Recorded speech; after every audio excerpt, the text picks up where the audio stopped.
Live in 5. And I believe we are live here with our 22nd installment of Nansen Office Hours. Alex is taking some notes here, getting nice and prepared for sharing some interesting, juicy tidbits with you all. How you doing today, Alex? Doing well. For once, not winging it. I actually have some notes here in front of me. You're very, very diligent, like a Norwegian schoolboy. Yeah, exactly. Did you study for the test? I did. This time I did, yeah. It only took me, 22 sessions to start preparing. Yeah, well, we're getting better every single time, I think. The streaming quality is up. The content quality is up. If you are new here, this is our weekly. We've got the the backgrounds. But yeah, if you're new here, this is our weekly office hours. Alex and I just spend an hour shooting the shit, diving into different dashboards, chatting with you guys on the live chat here on the side. If you have any projects that you want us to dig into throughout the session, feel free to suggest it. We're happy to dig in. And if you have any questions throughout the session, feel free to ask them. So, Alex, what do you want to dive into today? So I think maybe the thing that caused the most engagement lately, there are actually a few things, and it's quite nice that this time we can talk about things that we know people are interested in because of the Twitter engagement we've had this week. So perhaps the first one to talk about is this new sandwich attack dashboard that we created. It's a pretty cool thing, and I'll show my screen here. 1 second, if I can find the right button. Share screen. Boom. Before we dive into it, what was the motivation behind this dashboard? Yeah, so we've had actually a lot of different projects approach us about the topic of sandwich attacks. And sandwich attacks, I can get into the details on what they are, but effectively they're a type of front running that takes place on decentralized exchanges. And also, it turns out that not a lot of people are aware of these sandwich attacks, that they even exist. And much less, even if you know that they exist, you probably don't know if you've ever been the victim of a sandwich attack. And so we figured, hey, it would be cool if we could show people, if they've been sandwich attacked or not.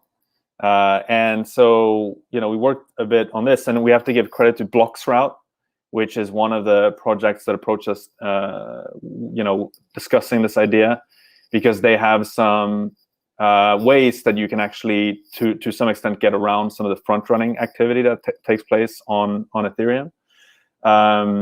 But effectively, we created a dashboard where you can input an address and you can see, hey, how much have these sandwich attackers extracted from my DEX trades in aggregate, and also which specific DEX trades, did these sandwich attacks occur on. So that's the background, and we've had a lot of engagement on the dashboard itself today on Twitter. We do want to make the dashboard public so that everyone can use it. But right now we have to figure out some scaling issues on the back end of our platform, so that things don't just break if we open it up to everyone. So for now, it's only you have to be an Nansen user to actually use the dashboard, which is fair. That's what you're paying for. So that's the start. And we could look at some. This is one of the preparations I was supposed to do, but get some addresses to look at. So maybe we can ask people in the chat here, if you have any specific addresses that you want to look at. It doesn't have to be your own, right? It could be addresses that you're following, addresses that you're interested in. You could drop them in the chat, and we can probably just copy them in and show what they look like in this dashboard. So that's the background. Perfect. Before we dive in on that, I think one thing that people are always concerned about when they're sharing any screenshots or anything like that is that they can get doxxed from it. Is this like the fees.wtf, where if you share your screenshot, your wallet can be reverse doxed?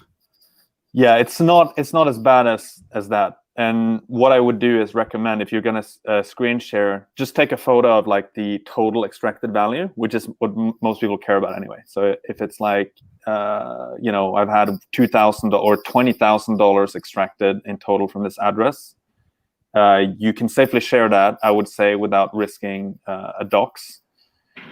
First of all, the only ones who could really dox you would be us, because no one knows exactly how we retrieve all these sandwich trades. The fees WTF is different because it's very clear how to calculate it, and because of that, it's very easy to retrieve the exact address that the screenshot is referring to. So I would say this one is a bit safer on that front. I mean, in general, it's good to be a bit cautious with this stuff, but if you share the total extracted number, unless it's some insanely high number, it's quite unlikely that anyone's going to be able to dox you. All right, we have one wallet here shared in the chat. I'm going to send it to you. Cool. On StreamYard. Nice. Let's see. Thank you to Joe Ross, who shared that in the chat. So maybe we can show people where they find the dashboard as well. So you go to the main page here, you click dashboards, and it's kind of hidden a bit away down here, sandwich attack. And that takes you to this screen. Enter the address, boom, snappy. Wow. So this is 0xB1. Oh, okay, yeah. Huh. That's not too bad. I mean, it's pretty bad. It's like $300,000, but could perhaps be worse. So can you walk us through what this means, the line items that are attackers versus victims? Yeah, let's do it. So, okay, we plugged in this address here, right? And this is like the victim that we're focusing on. So in total, about $300,000 has been extracted from their DEX trades. You can see the different tokens. Here, it's actually kind of maybe a bit confusing, but like it's one row per token. So here's wrapped Ether, and you can just click through. Here's DAI, here's Badger, USDC, and the last one we don't know because it's probably some obscure small token. But mostly it's 242,000 out of the 300,000 comes from Ether or wrapped Ether. That's how much has been extracted from these trades. And down here, you can see the actual attacks. So the way to read this is effectively, think of them as actual sandwiches. So like attacker, right? That's like these two are transactions that are sandwiching this victim transaction. So here, they were basically getting some GYSR tokens. Actually, they might have been selling them. It looks like they were selling them for Ether. And then up here, you see the extracted amount being 0.5. So think of these three rows here as like one sandwich. And then you can see the next one here is like another sandwich, the same token again, this time extracting 0.39 wrapped Ether. Here you have some Badger that was extracted, etc. And you can click through this. There's actually 267 rows. So if you divide it by 3, it's like a bit less than 100 instances of sandwich attacks.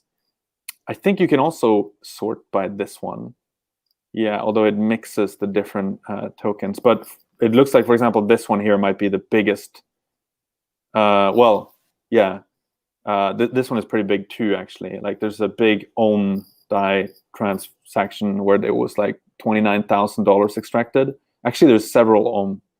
So a lot of the biggest ones were from Ohm. But then you do have some for like B20 as well, 6.86. And these sandwich attacks, they typically take place when you have a relatively illiquid token. So let me just refresh this again to get the original sorting on this. And so these, as you can tell, these are like relatively obscure tokens. And they're also made with like pretty large, the trades are quite large, which means there's some degree of slippage. And whenever there's slippage, that creates an opportunity for a sandwich attacker to come in and extract some value. I think we talked about it last time briefly, but you were saying that when you post a trade on a DEX, or at least when it's in the mempool, people can see your slippage tolerance? They can, or let's look at this one, right? So this is the actual trade, right? Every line that has victim is the trade that is made by this by 0xB1.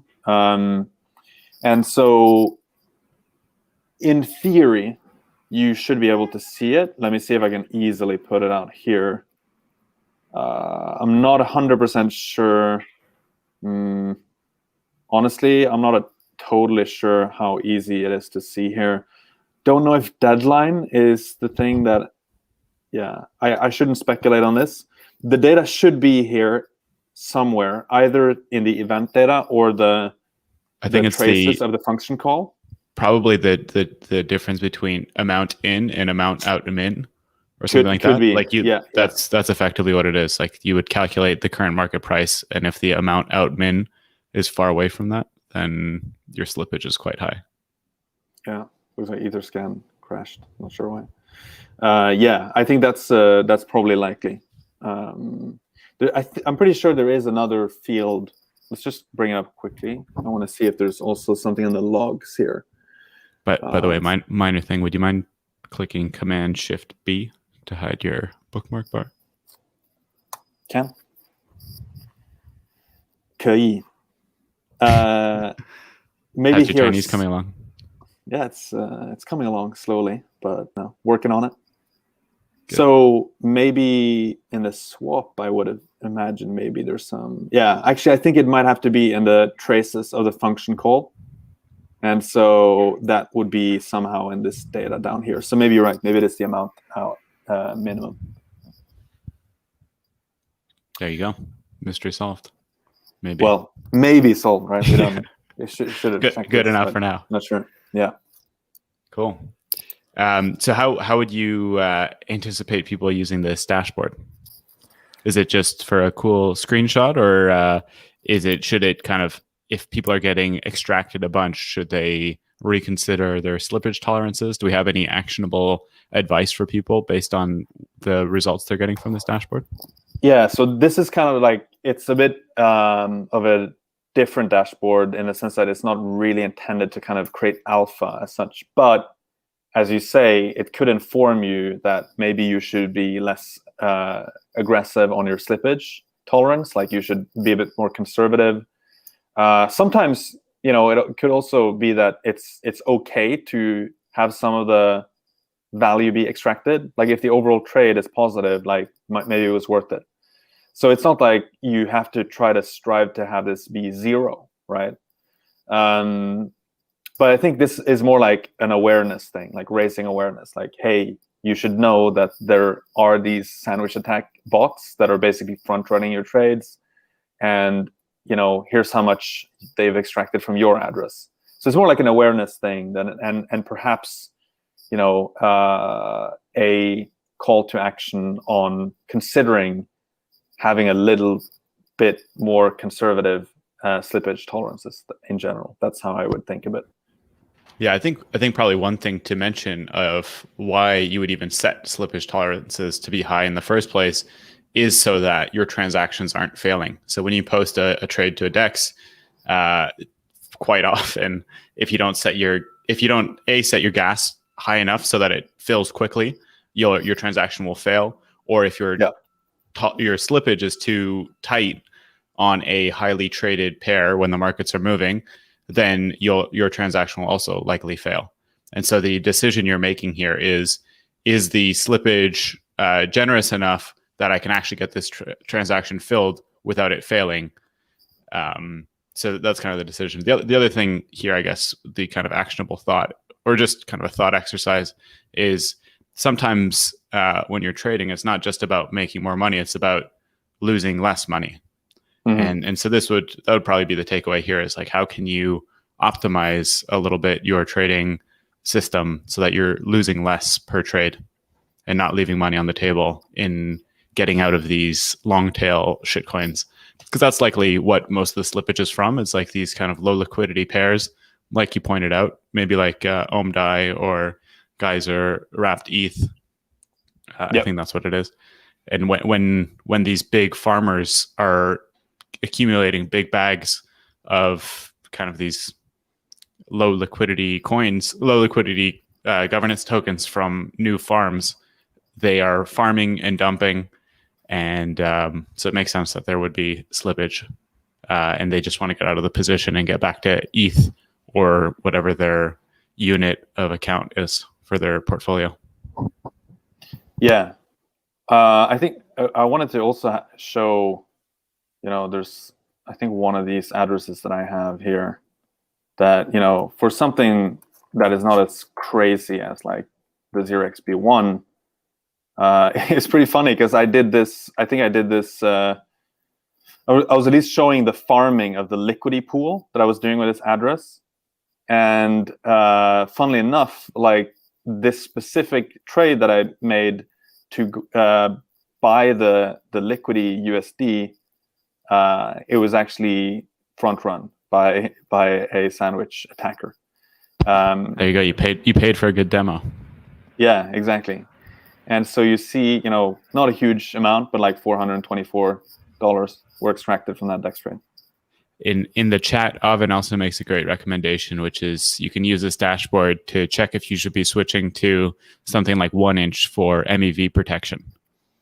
I think 1inch puts a lot of work into avoiding things like sandwich attacks. I don't know about the other aggregators, so I'm not saying 1inch is the best option, but it is an option.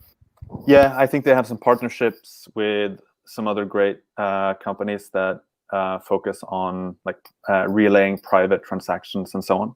So yeah. All right. What next? There's also I don't know if we're like leaking alpha, but I think there's an announcement coming out either right now or very soon about I don't know if I should be sharing this. Everyone's ready at their keyboard, like. Yeah, no, I think it might be out already, but there's also something happening with Gnosis and Balancer, where they are going to try to address this problem and come up with a new protocol, where I don't know if you'd call it a new protocol, but a new way to make DEX trades, where basically you ensure that the price of a specific token or a pair is constant within the block, so it doesn't matter like where in the block you are. And that would, of course, eliminate the incentive to try to front run someone in the same block. So what's the move here? What are we smashing by on? I don't know. Maybe check. First of all, I'm not on Twitter right now because I'm doing the stream. Maybe check if they've actually announced it. The only reason I know is because we just talked with Gnosis like about this specific dashboard. So it's not like don't think it's a huge spoiler as such. But this is, I think, going to be announced around right now. This is Ceramic Improvement Protocol? Ceramic Could be. Network? I'm not sure. I don't know what it's called. Maybe not. Does anyone if anyone in the chat has it? Maybe someone should go on Twitter and just look at Gnosis or Balancer.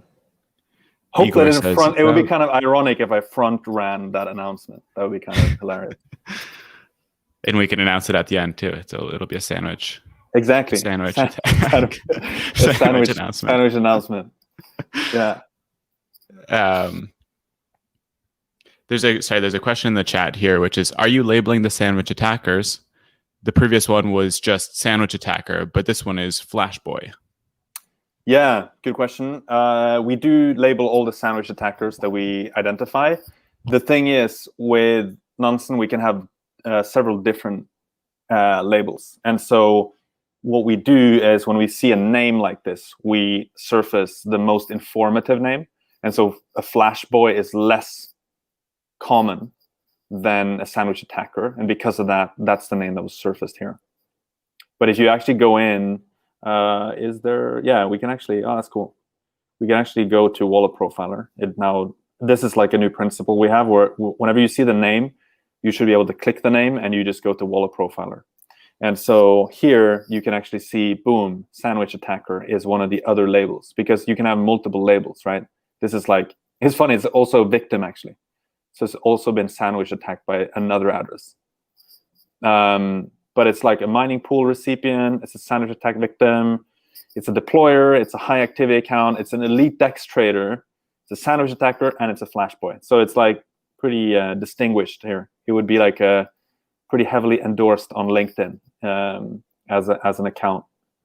So yeah, you can see up here that it is indeed a sandwich attacker. So sometimes sandwich attacking is it always intended? Like, do you have to be like? I guess so, right? Like, it's not something you accidentally. Like, no, you can't accidentally front run. No, you can't. I mean, you can accidentally front run, but you couldn't really accidentally sandwich attack, because the whole point is, so the way maybe we can go through the mechanics again. The way it works is that, let's say you're making a trade, right? You're buying LUSD. It's not very liquid. Then let's say I'm the sandwich attacker.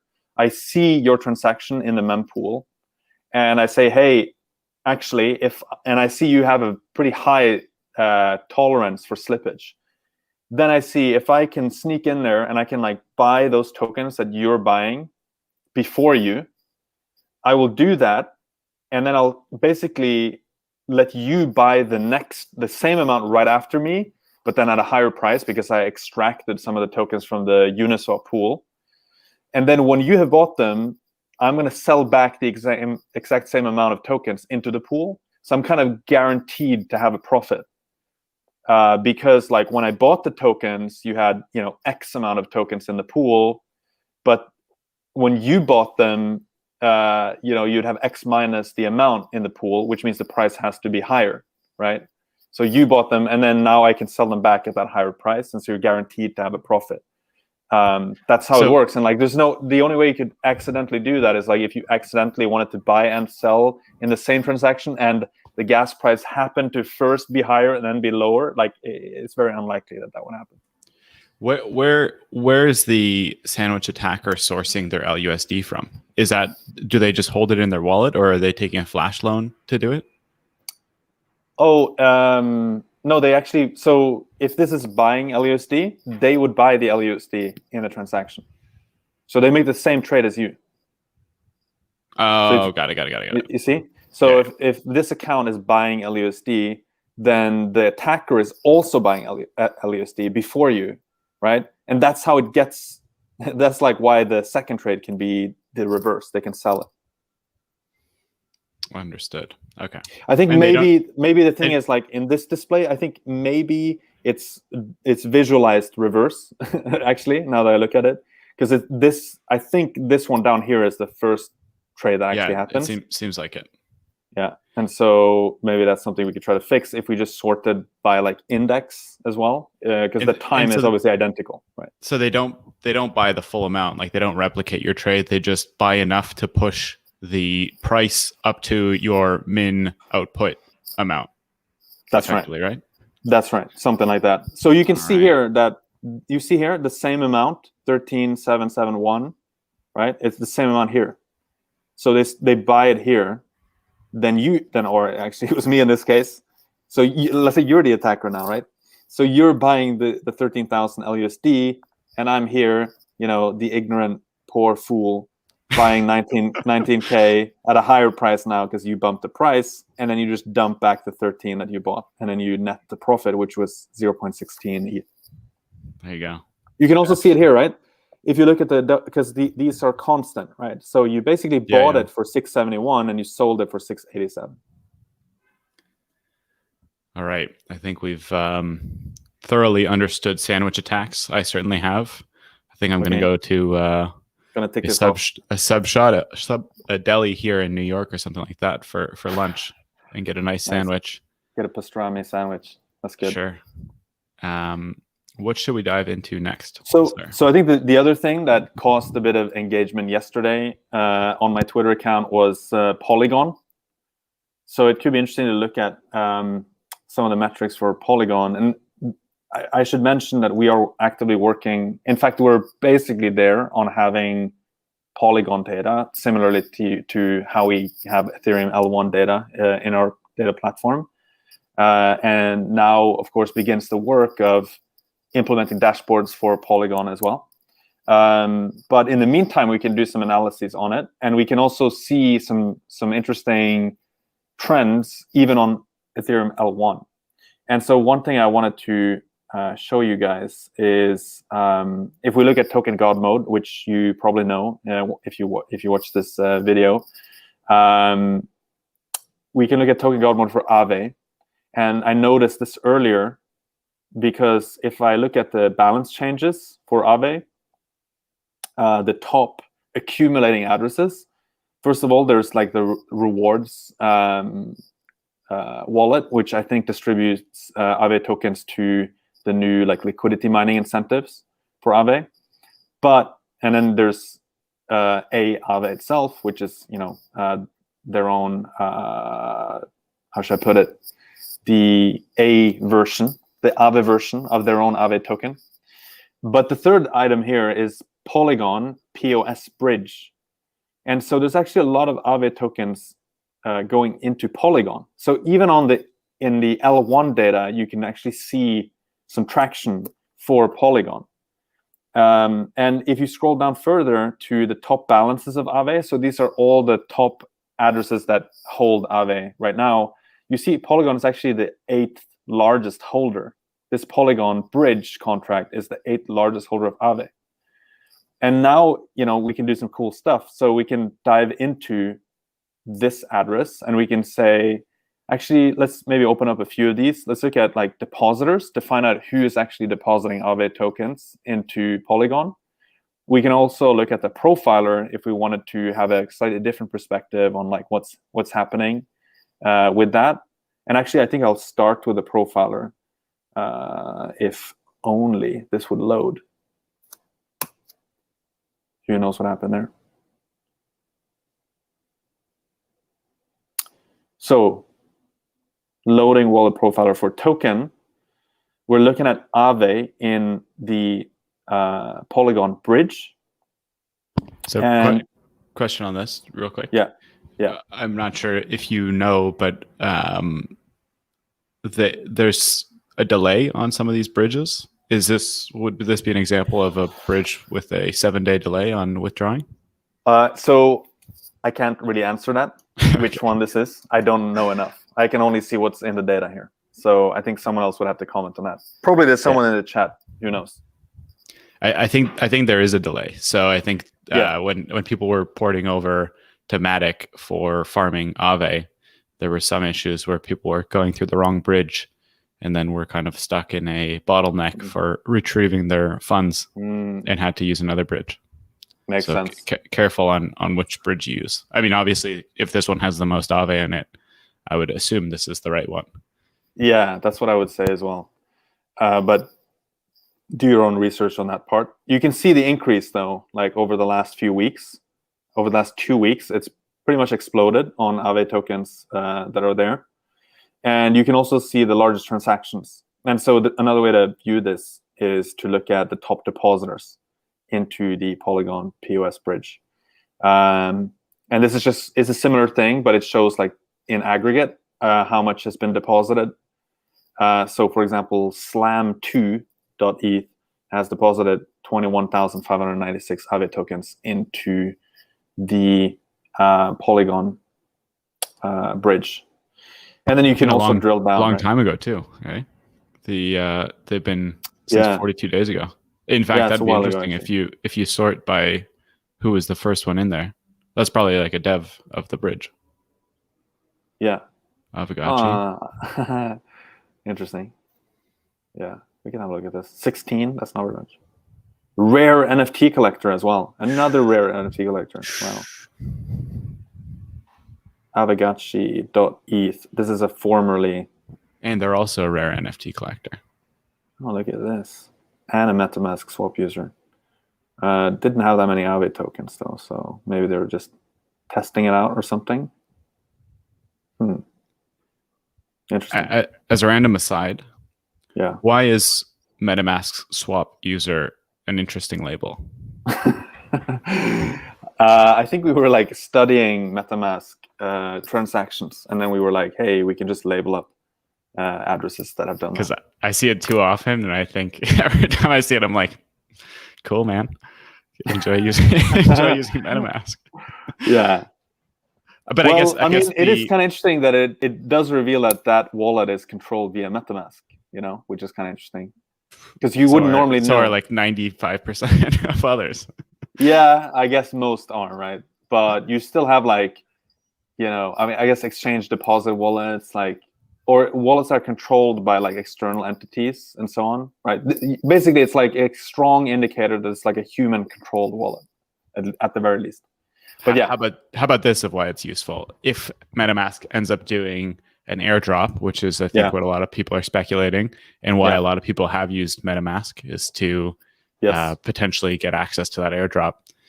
We could theoretically check if they've actually claimed their airdrop, and so we could label wallets as unclaimed MetaMask airdrop, for example. Yeah, that's a good idea. Help people figure out if they've actually claimed all their airdrops. I feel like I can't remember if it was Banteg or someone put out a tool a while back which showed your unclaimed airdrops. So you could plug in an address and it would check on all the different airdrops. We could probably try and do something like that. We could also help the MetaMask team distribute these tokens because we know all the swappers. So could do. Hit us up, y'all. I'm sure they know them too. But in the chat here before we keep diving deeper, Igor says this Matic bridge is around 1 hour to get in to port in, and then 1 to 6 hours to get out. This one is the fast bridge, supposedly. Nice. Maybe we should label it as the fast bridge. That's good. It's great to have knowledgeable people in the chat. Thank you, Igor and Luigi. Thank you very much. Okay, so one thing I was thinking we could have a look at as well, because I looked up the wallet profiler on this, so the sort of standard wallet profiler, and that conveniently shows the balances. And you see there are a few other tokens that have a lot of inflow. And by the way, look at the activity here. It's like April 27th. That was yesterday, right? So like this is really being crushed like in activity lately. It's popping off, yeah. Yeah, it's really, really taken off. There's a lot of usage here. But I wanted to show, this is, again, the one we just looked at. We could replace this with like Wrapped BTC and see, the inflow of Wrapped BTC in the same bridge. And I think it's also quite dramatic, like the increase in balance on this one. Let's see when it loads. Yeah, you see here, like it really started taking off 2 weeks ago. I guess this is because of Aave, right? Aave being on Polygon. I feel like there's a combo of factors. Aave definitely contributed. In fact, any major Ethereum DeFi project porting over there, I think, contributes to the adoption of it. But I feel like Curve as well, right? Yeah. I'm not probably, if I were to guess. I haven't seen Curve, but I feel like the adoption of BSC has definitely helped the adoption of Matic. Like before BSC, people would kind of look at Matic. This is, just my opinion. People would look at Matic and be like, I think Ethereum's got other scaling solutions that are coming out. And now Matic is almost like a BSC competitor on Ethereum. Like before, Matic was like an Ethereum competitor. It's like kind of taking away liquidity from Ethereum. But we're seeing that Ethereum has enough scaling issues at this point that people are willing to port over to these other ecosystems like BSC, like Hiko, like Avalanche, like Terra, and now Matic is kind of like the competitor to all those, and that's a more attractive narrative than a competitor to Ethereum L1. Yeah, agree with that. I think that's a really good summary. Thanks, I just thought of it. Okay, so that was the Polygon item. I mean, there's more stuff we could say on Polygon. Like, I think one thing that people were excited about was, let's see if I can find my own tweet here. Polygon. Oh, wow. A man who knows how to use the Twitter search function. Oh, yes. Although the search is garbage. Also, it doesn't work. So Here we go. Okay, well, let's see if I can find it through all this junk on my feed. Default to the old Control F or Command F on your Mac. Yeah. 19 notifications. Wow. Is this what being an influencer is like? Here, this one is what I wanted to show. This is pulled out like from our, freshly ingested Polygon data, and it was pretty funny because like we were like, let's have a look at this data because we just started ingesting it, and it's like, wow, it looks like they just crossed 1 million transactions for the first time ever yesterday. And as you can see, it's like a hockey stick, right? And it feels like it's not unlikely that they're going to flip Ethereum in number of transactions very soon. So that's exciting for the Polygon team. I think I saw a comment. I'm not sure if it was on this one, on this post, but something about QuickSwap alone having a huge portion of those transactions. Yeah, that's true. Yeah, in fact, I think it'll be cool when we have proper attribution on Polygon as well. We can actually break this down per entity and so on, like we do with Ethereum L1. But by the way, I'm pretty sure everyone in this stream probably knows already, but in case you don't, Matic and Polygon are the same thing. Matic rebranded to Polygon a while back. So if we use them interchangeably, it's because it's still in a transition phase between the two names, I would say. Yes. Has the ticker changed, or is it still Matic? Still Matic. The token is still called Matic. Okay. I think it's just too complicated to change that. Yeah, I would imagine. Okay, so should we look into Gas Tracker? Because many people are curious, like, why is gas going down or gas price going down? And so I think one reason is exactly like projects like Polygon, where you can sort of move a lot of the transactional volume. So I think, that's maybe part of the effect. But I think probably the bigger reason right now is that the gas limit has been increased from like 12.5 million to 15 million. I think that was done last week. So I think that was done last week. And what that means is you basically can fit more, computations into each block. And that creates more room, right? And so that means you don't have to bid up very much on the gas price in order to be included. The third reason, of course, which I think has been widely discussed on Twitter, is Flashbots, which gives front-running bots and so on a way to effectively agree on being included in a block and being first in the block by just kind of bribing them with Ether on the side instead of kind of using the gas price. So you bypass the gas price altogether and just bribe the miner to be placed in front of the block.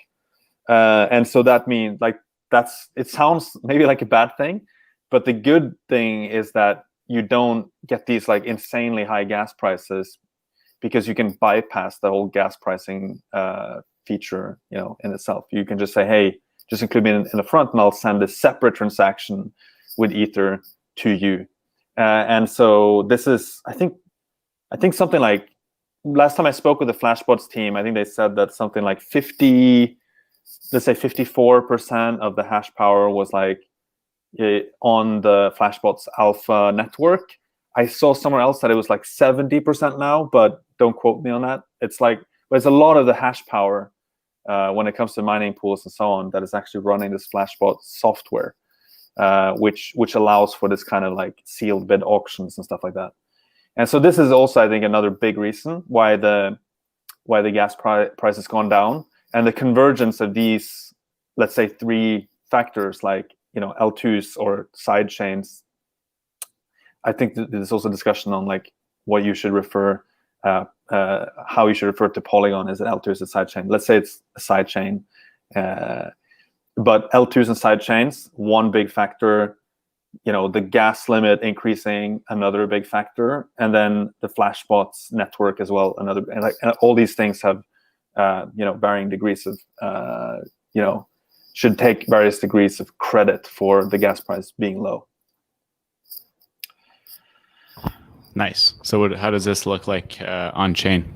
Yeah. So first of all, you see, I mean, over the week, it's been actually really low. Like it was 32 Gwei gas price. That's pretty crazy. That's not the week though. That's the past 24 hours, sorry. right? Sorry, that's the past 24 hours. You're right. For some reason we changed it. It's now the past 24 hours.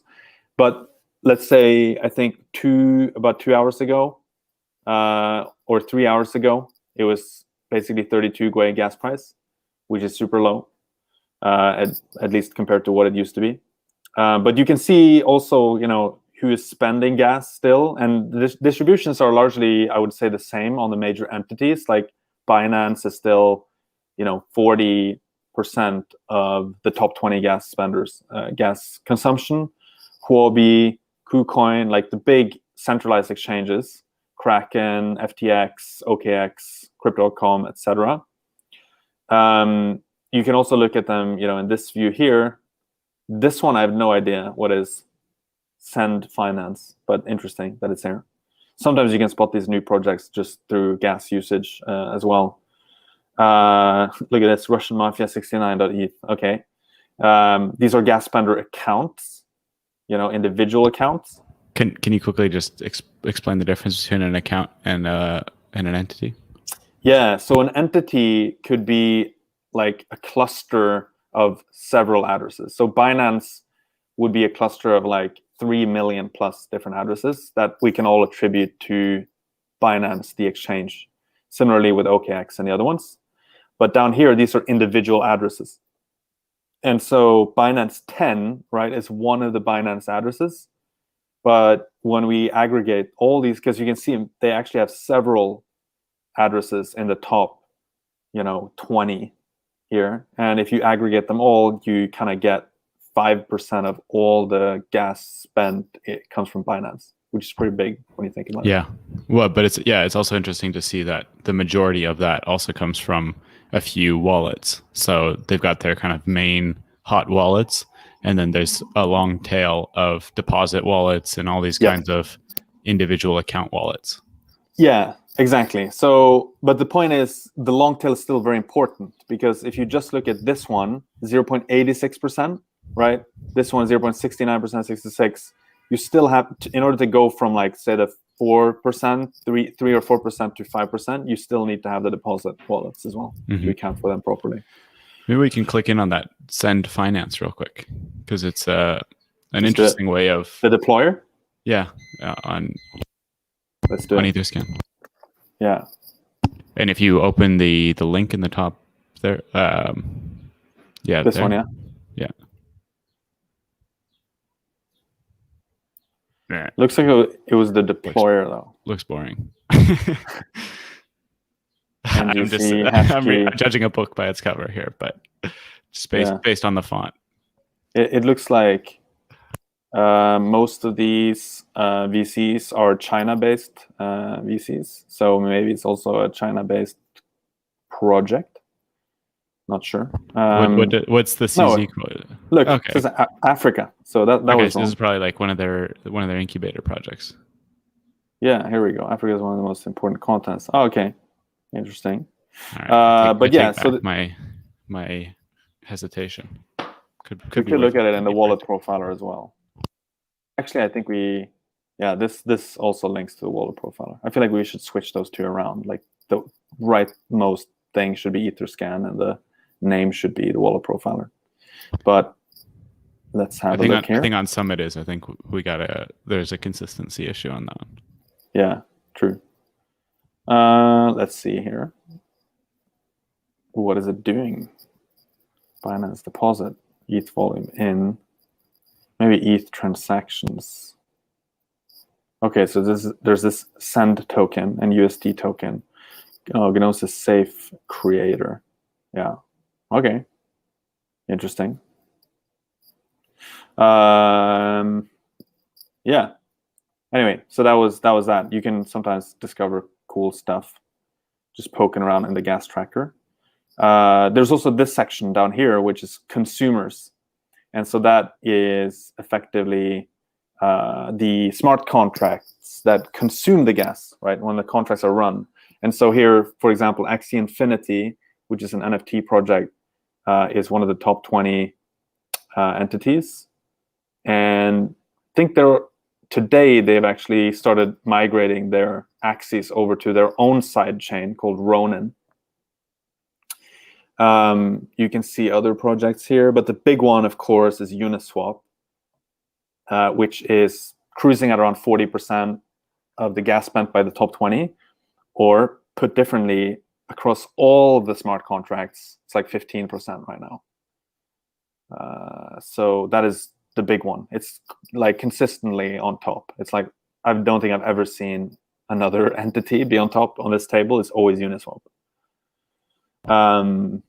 Yeah, but this is pretty cool as well, because you can see which projects are being used a lot in terms of gas. And so I think often when I've shared screenshots and made comments on like, here are the top gas consumers, people tend to think like, oh, this is really bad. Like, why are you consuming so much gas? But the fact is, like, these are the projects that people are willing to pay for. Like, they're willing to pay to use them. So I don't really know of any better metric on usage than gas, like gas consumed. So, Uniswap basically is the king of dApps on Ethereum. And like, there's nothing that's going to dethrone it, I think. Of course, moving to, say, Optimism or some L2 solutions might change this picture a bit. But, this is like the king of dApps. It doesn't mean that it's like inefficiently implemented because it consumes a lot of gas. It just means that a lot of people use it.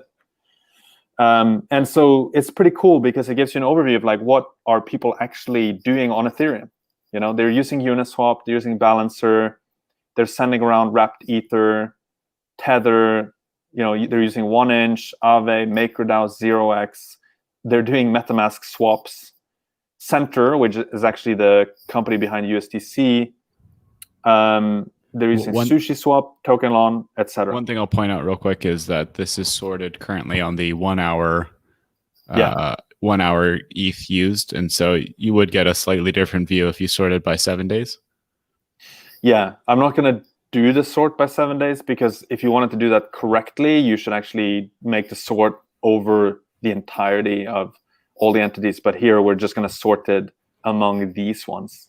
Interesting. So that's a bit silly, but in fact, it looks like it doesn't even sort properly, which is a bug. We should. Well, that's why we do these sessions as well. This is a live QA session. That's how we debug. But yeah, so it's funny, you see Polygon here as well. So Polygon is also one of the top gas consumers. Yeah, and then down here you have the same thing, right? You see the top accounts, which is the same as up here, except it's now on the individual addresses. And the Uniswap router, for example, is like 8.6% of all gas consumption. Yeah, so that's what's happening on the gas side of things. Any comments from the chat or stuff that we should be looking at? No comments in the chat. There was some stuff about the Polygon bridge, but I think we covered it all. Okay. What else to cover? Otherwise, I think we can dive in on some hot contracts and see if we can share some interesting projects here, or at least show people what's hot this week, so they get a good sense of it. Yeah, so hot contracts, there's a few different things. There's this Integral public seed round. Do you know anything about that? Yeah, Integral Finance, I think it's their website is like resistance.link or something like that.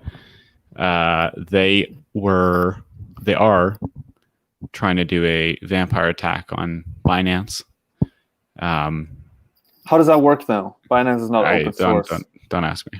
I don't know all the answers on that one, but I think they got a pretty interesting following. They're pretty good at community building. I think early on they kind of changed up their rewards, so there was a bit less. I don't know. I think it just kind of changed the participation profile on the project. But they did a raise this week, which is interesting.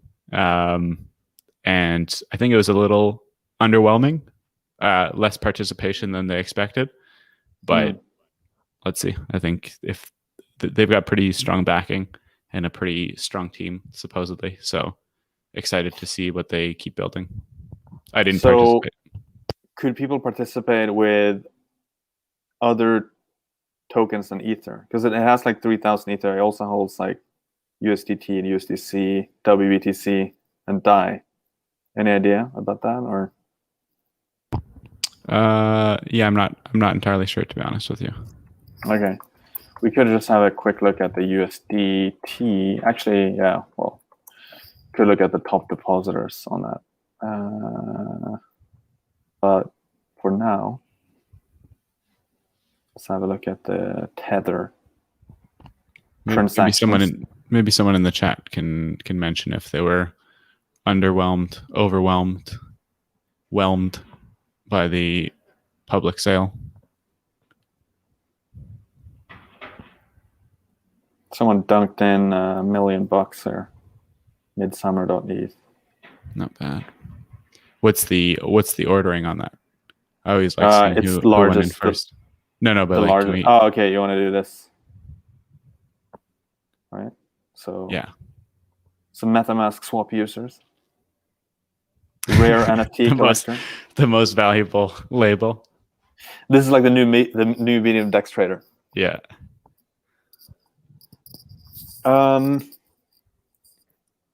Yeah. I don't know. I don't see a lot of like familiar names, to be honest. It's like a USDC, the same thing. Just like USDC deposits.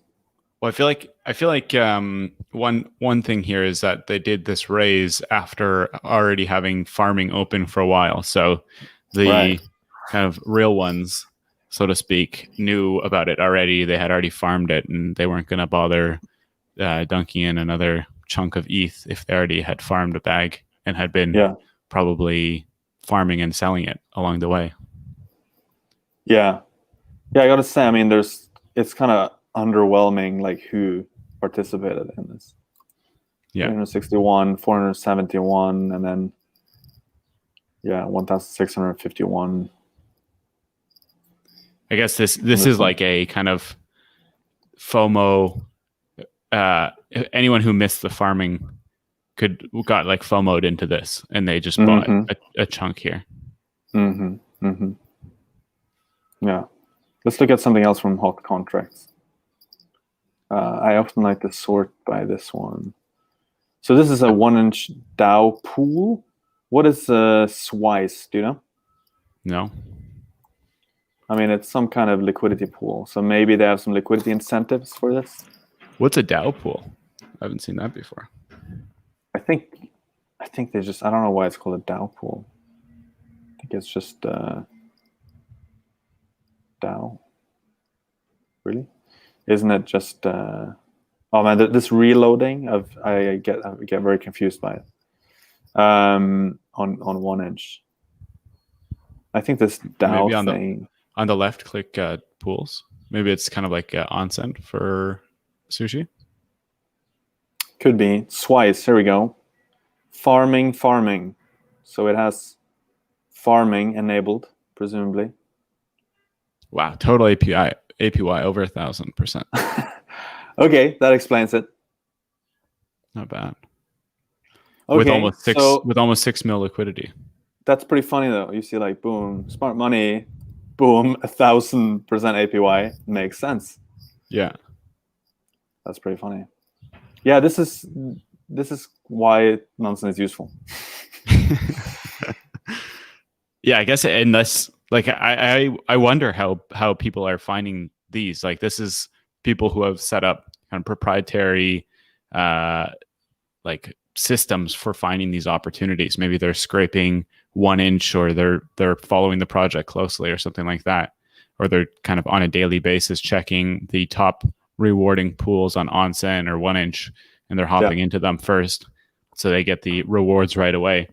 And then kind of further down the stream, the people who are willing to wait a little bit, or who haven't put in the work setting up these proprietary systems, can find it here as we pick up the kind of hot contracts. So the name goes. So one pushback I sometimes get when we talk about hot contracts is like, if there's a lot of inflow, that just means the yields will be diluted. But if you look at this column, that's kind of the opposite, right? You're only looking at the number of addresses. And so this, I mean, do your own research. Like, I have no idea what this Swice token is. But here you don't have tons of inflow, but you do have quite a few smart money addresses. So maybe that's like a good example of something that has high yields precisely because it doesn't have tons of capital in it already. Yeah. And maybe we should rename that column. It's not necessarily depositors, right? It's just people interacting with the pool. True. Yeah. Addresses. Maybe you should just call it. Or like, yeah. All right. Let's keep interactors. Yeah. Fourth USDT. Sorry. Fourth. Yeah, that's the ample fourth one, right? I mean, that looks a little underwhelming. How come? What's going on? How come we got that so high on the hot contracts list? I guess because there's multiple smart money depositors or smart money interactors, but that I feel like that's. I mean, if you sort by 1 hour, I mean, it's not even here, right? It's like right. I think the point is, it's just like a relatively new. It's like a 7-day contract. Should we try just changing this? See what happens. 30 days. Man, it's pretty snappy now. Oh, actually, no, it was cached. Well Ribbon integral liquidity. This is pretty interesting. Huh. Okay. Y-axis. Yeah, I've seen quite a few people talking about that one lately. I think that's a 0xB1. They were supporting that one. I think it was that one. Well, one thing that jumps out at me is this the Sora network Hashi bridge there, just because it's in line with our I don't know where it went, but this one, yeah. Yeah, it's just in line with what we were talking about earlier with like the Polygon bridge.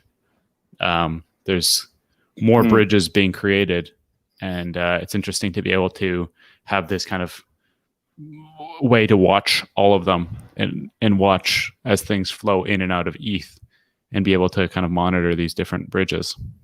Yeah. Let's look at this one, ETH volume in.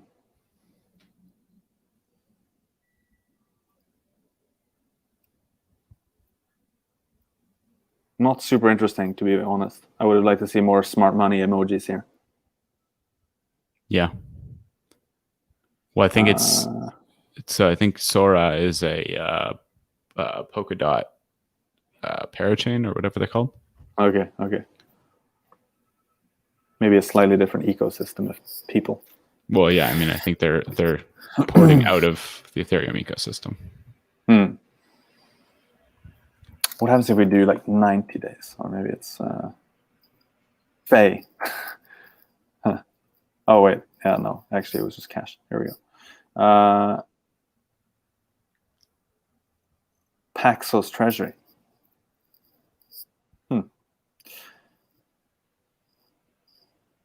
1 inch. Lots of smart money using 1 inch. Yeah, it's kind of fun to use this for discovery, actually. Anyway, yeah, maybe we should like wrap it up there. Are there any questions in the chat?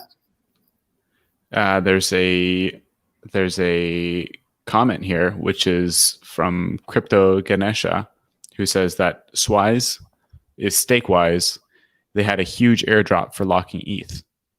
So there you go. And then also locking ETH where? Locking ETH where? Good sir. Yeah, well, locking it in Stakewise. I'm not sure exactly where. Okay. Yeah. Interesting. Is this for ETH2 or what is this? I would imagine, but so we gotta add this to our ETH2 deposit dashboard. Maybe it's already there. I'm not sure. Maybe it's not big enough yet. Well, I guess we'll find out. Well, 21,000 ETH should be. Stakewise. It's not one of the top 10. What about here?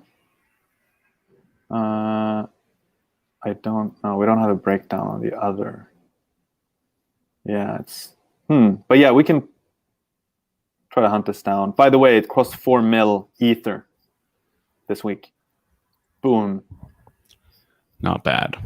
Not More bad than at 4 all. million ether deposited. That's like 4 million ETH to USD. $10 billion. Boom. Crypto Ganesha says he doesn't think it's ETH2 Oh. for what is it Swise. Something else. Something else. Whatever. Skip. Some people can check it out. 21,000 ether. So if it is here, it might just be like just below. But okay, maybe it's not ETH2. Yeah. The other comment is Ribbon just opened a pool to deposit ETH from 1,000 limit to 5,000 limit. Thus the jump. Makes sense. Cool. All right. Well, I think we can wrap it up there. Do you have anything else to add before we close? No, I think, we covered the sandwich attacks. We had a look at Polygon and the traction that you can see even on L1. We do have Polygon data coming to Nansen over the next few weeks, but even now Soon you can TM. see some of the traction. Yeah, soon TM. You can still see some of the traction just on the L1 data from the bridge. And we looked at the gas tracker, concluded that there are basically 3 factors driving gas prices down on Ethereum. One is like sidechains and L2, some of the transactions moving there. The other thing is that the gas limit was increased from 12.5 million to 15. And the third was that there's the Flashbots network keeps getting more market share. And so that takes away some of the bidding pressure from front-running bots that want to bid up the gas price. So yeah, that was, I think, relatively productive. Hopefully you guys got something out of it. And we hope to see you on the next one. Yeah, I feel like on these, if you're going to keep doing these summaries, which are great, by the way, you got to look right in the camera so we can get a nice little snippet for the end, And yeah, actually, it can do like yeah. boom, like this. Whoa! Go again. High energy. Here in my garage. Yeah. So gas tracker. Boom. It makes me a bit dizzy. Probably really dizzy here. Fuck. I'm not a YouTuber, as you can tell. Boom. No, I couldn't tell. Cool. All right. Well, that seems like a good place to end it. Thank you, everyone, for joining. If you're not already following us, this is the mandatory smash that like button, smash that subscribe, share with your friends, share with your mother, all that good stuff. Hit the bell, right? Hit the bell. Hit the bell so you get the notifications. Yeah, we're still on the hunt for a jingle for this show. If you go back a couple episodes, Alex gave us a wonderful rendition of Nansen Flintstones jingle. But yeah, if you have any ideas, feel free to share. We've got a 1 month Nansen subscription bounty on it. So 1 whole month. 1 whole month of alpha.